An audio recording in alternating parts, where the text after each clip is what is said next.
Salut les amis, alors nous sommes toujours en Grèce en ce début octobre, nous sommes le 2 octobre exactement, et nous avons quitté Ithaque pour l'île de Mégasini. Alors sur l'île de Mégasini, nous avons trouvé un mouillage qui est plus que bucolique, car nous sommes ici entourés d'arbres et d'oliviers derrière nous. D'ailleurs, c'est sur ces oliviers que nous nous sommes attachés par l'arrière. Alors, que dire de ce mouillage? Alors c'est un mouillage parfaitement abrité des vents d'est à l'ouest en passant par le sud.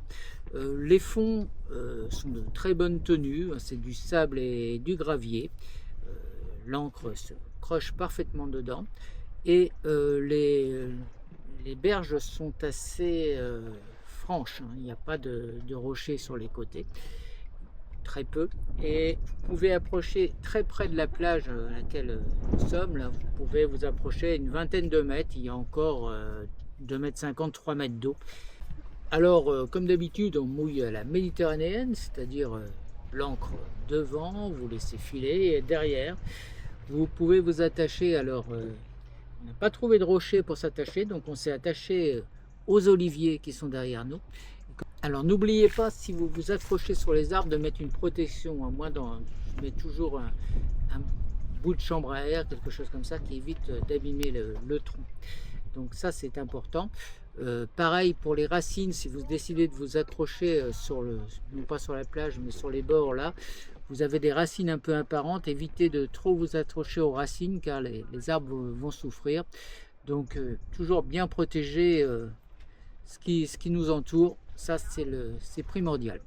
Alors, si vous descendez sur la plage, vous avez un petit chemin qui va monter sur quelques mètres. Et là, vous arrivez sur une route. Alors, si vous prenez sur votre droite, vous allez trouver à une cinquantaine de mètres des conteneurs poubelles. Donc, si vous continuez, vous arriverez au village de Spartochori.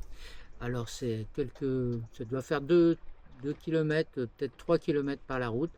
Vous allez voir, c'est un village qui se trouve assez en hauteur, donc il va falloir grimper un peu, mais là-haut vous allez trouver ce que vous voulez en restaurant, bar, et pour refaire un petit peu d'alimentation.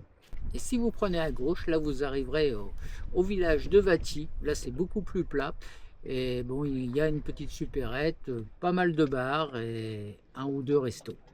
Voilà, je fais à peu près le tour des avantages de ce mouillage. Donc cette nuit, il y avait un peu de vent d'annoncer, on a eu de la pluie toute la nuit, avec des rafales de vent, mais ici, avec ces arbres et ces collines tout autour de nous, ça ne bougeait pas du tout. Donc à conseiller si vous avez des vents qui viennent de ce secteur est à l'ouest en passant par le sud. C'est très bien ici. Je vous laisse sur ces belles images du mouillage. Je vous rappelle que si vous souhaitez commenter, parce que vous connaissez ce mouillage, n'hésitez pas à le faire. N'hésitez pas à liker et n'hésitez pas non plus à vous abonner. Allez, je vous dis à bientôt pour le prochain mouillage.